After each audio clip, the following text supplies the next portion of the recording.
काँग्रेसचा सांगली पॅटर्न.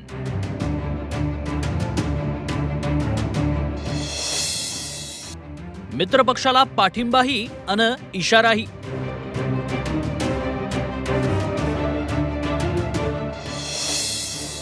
काँग्रेस मेळाव्यात नाराजीच्या ज्वालामुखीचा उद्रेक. लोकसभेच्या पार्श्वभूमीवर सांगलीत काँग्रेसचा मेळावा पार पडला. या मेळाव्यात काँग्रेस कार्यकर्त्यांसह नेत्यांच्या नाराजीचा उद्रेक पाहायला मिळाला. विशेष म्हणजे प्रदेशाध्यक्ष नाना पटोले, बाळासाहेब थोरात, पृथ्वीराज चव्हाण अशा दिग्गजांसमोरच कार्यकर्त्यांच्या नाराजीचा स्फोट झाला. विश्वजित कदमांना तर वरिष्ठांसमोर आपल्या भावना आवरता आल्या नाही. सांगलीची जागा ठाकरेंच्या शिवसेनेला देण्यावरून कदमांनी उघडपणे इशारा दिला. आज ही जी काही आमच्या जिल्ह्याबाबतीत घडलंय हे पुन्हा घडता कामा नये आणि म्हणून मित्र पक्षाला सांगा, महाविकास आघाडीच्या उमेदवाराला, महाविकास आघाडीच्या जो कोण उमेदवार असेल त्याला सांगली जिल्ह्यात जी काही मतं मिळतील ही 100% काँग्रेसची मतं असणार आहेत. मग पुन्हा त्यांनी आवाज काढायचा नाही या सांगली जिल्ह्यामध्ये की आम्हाला आता विधानसभा द्या आणि अमुक आम्हाला द्या, काही संबंध नाही.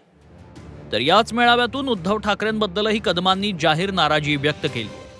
आणि हे सगळं करत असताना अचानकपणे आदरणीय उद्धव साहेब या ठिकाणी आले आणि त्यांनी ही सांगलीची जागाची उमेदवारी जाहीर करून टाकली. असं होतं लोकशाहीमध्ये, असं होतं निवडणुकीच्या पार्श्वभूमीवर. आज या जिल्ह्यामध्ये जर आम्ही काँग्रेस पक्षाचे आमदार कार्यकर्ते असेल तर किमान आम्हाला विचारायचं तरी की काय करायचं. एक तर जागा देणं चुकीचं होतं हे आमचं ठाम मत आहे आणि या मताशी मी कधी बदलणार नाही. ठाम मत होते माझं.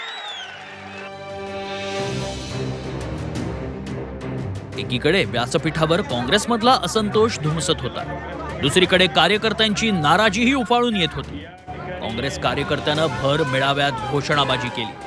बोलू देत नसल्याची तक्रार या कार्यकर्त्यानं केली. शेवटी पोलिसांना या कार्यकर्त्यांना ताब्यात घ्यावं लागलं.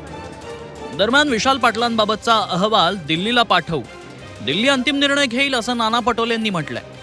आज हा सगळा अहवाल आम्ही दिल्लीला पाठवू आणि केंद्रात दिल्लीतून जे काही आदेश येतील त्याचं पालन केलं जाईल. सांगलीची जागा काँग्रेसची पारंपरिक जागा मानली जाते. या जिल्ह्यातून वसंतदादांसारखा हाडाचा काँग्रेस कार्यकर्ता मुख्यमंत्री बनला, त्यामुळेच ही जागा शिवसेनेला द्यायला काँग्रेस कार्यकर्त्यांचा विरोध होता. त्यातूनच विशाल पाटलांनी बंडखोरी केली. त्याच पार्श्वभूमीवर काँग्रेसनं सांगलीत स्वतंत्र मेळावा आयोजित केला.